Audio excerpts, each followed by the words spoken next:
I am currently being devoured by my tomato plant. Anyways, today I'm taking you guys through what has been a pretty typical workout for me as of lately. It's a little bit different than when you last saw me working out in my day in the life when I first started posting, because I've changed up my workout routine. It's quite a bit different, but it's been really working for me, and I've wanted to work out. I've felt good about my workouts, and I believe I've seen more progress lately than I have in the last couple months doing a very structured routine. I started doing calisthenics and I was doing a very structured program. I just didn't feel like it did all that much for me, so I've switched up and I'm kind of going off of just different tips and tricks that I've seen throughout various videos as I've been learning more and more and more about calisthenics. If you want more of a backstory of my workout history, then just let me know and maybe I'll make a video on it. We're gonna go along for the ride together today. The first several clips are 3 times sped up because it's mostly stretching and that's pretty boring, and then for the most part the rest of the video is 2 times speed, because I just feel like if you're watching the same time that I'm working out, like as long as it's taking, you're just gonna get bored. If you like one of these in actual real time with no speed ups or anything, then just feel free to let me know. It's pretty fun to make, so I hope you guys enjoy it.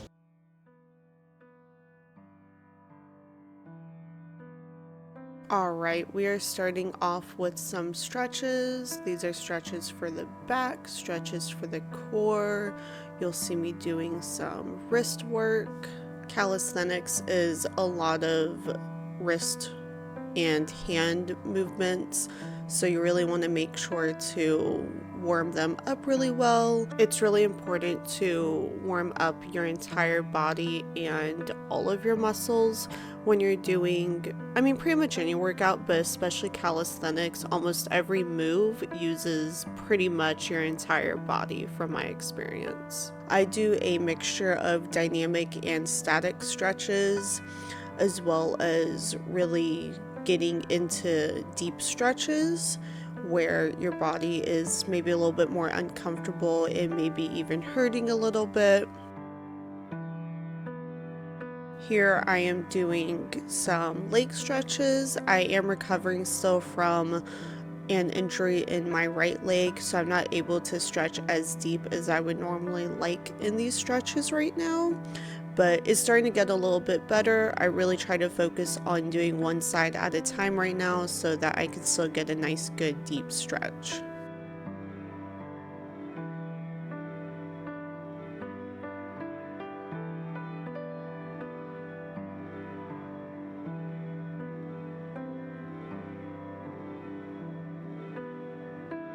The stretches I am currently doing here are to help open up my chest and help with range of motion in my back.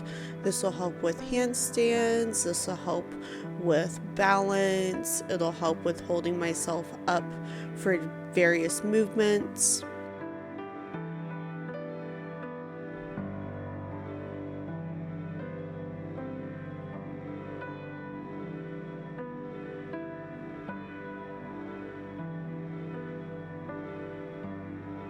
I had a friend tell me to work on my wrist strength, so that's why I'm doing some of these push-ups.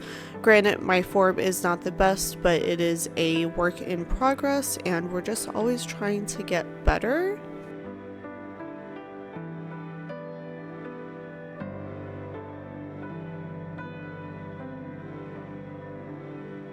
I was working on some balance because I haven't done balance in a second, so I was just curious where I was at with it. These were definitely not my best, but not too bad for having not worked on it in a while.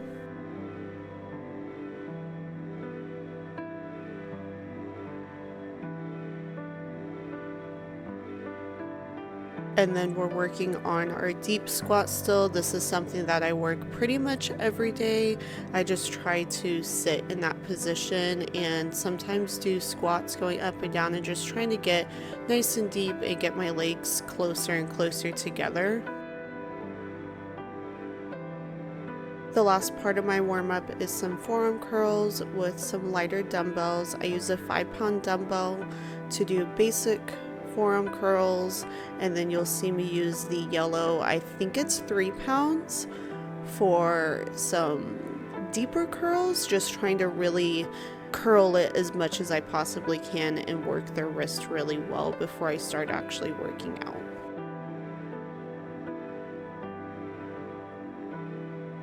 Getting into the workout finally, we are starting with some ab rollers. I just got this, so I'm still kind of getting used to how it works and engaging my core while I'm doing it, so I probably look sucky for it, but this is way better than I've done the past couple of days. The trick for the ab roller is to only go as far as you can and then really engage in your core to bring you back up to that starting position.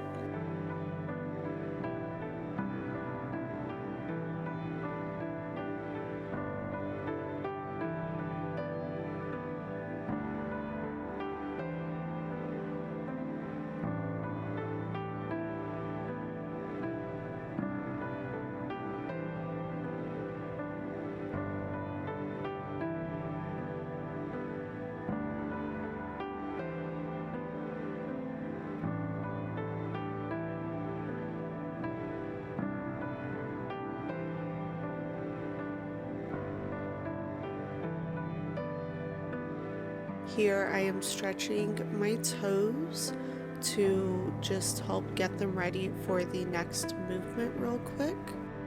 This next move is also something that I've just started recently doing, and this is to help actually with eventually my press into handstand, so I'm not having to kick up. It hurts, but you use a lot of core and it kind of helps to teach me how to position my body for that future movement.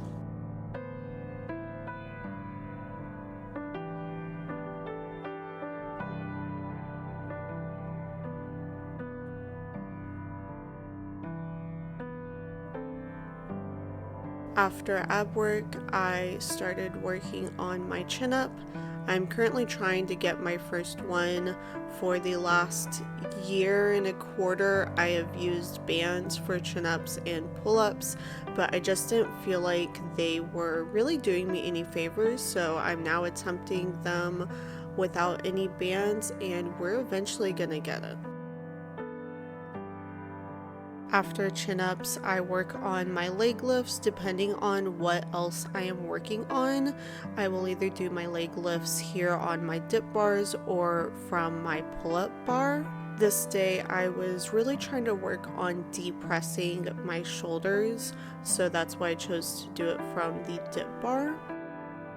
You'll see I go from working on leg lifts to just static holds in the air.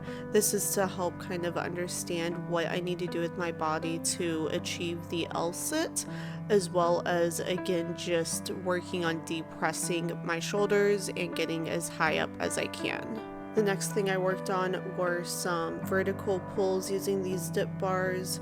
I did several different grip variations just to get a different feel in my arms and shoulders.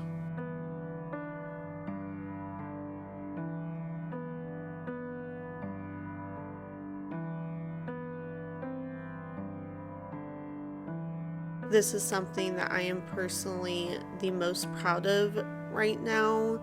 This is my tripod headstand.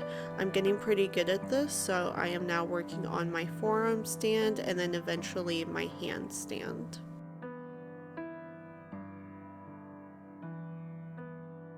And to finish off the workout, I did 3,000 steps on my walking pad from Urivo. Alright, that is it for the workout. All in all, in real time, it took probably close to 40 or 45 minutes from start to finish with resting and everything. I really think that resting is extremely important, but I just didn't include those times for the most part in the video because that's just boring. Like I said in the beginning, if you're wanting a real-time workout video with me, then just let me know and maybe I will make one for you guys. None of this are tips or anything. I'm not a coach. I don't do this for a living. I don't have anything helpful to tell you aside from what I've tried and what has worked for me. If you're looking for real tips on calisthenics or stretching and stuff, I would look for a coach and not for me. But I just like to share my experience with you guys. I think a lot of times you don't see people that are true beginners in calisthenics.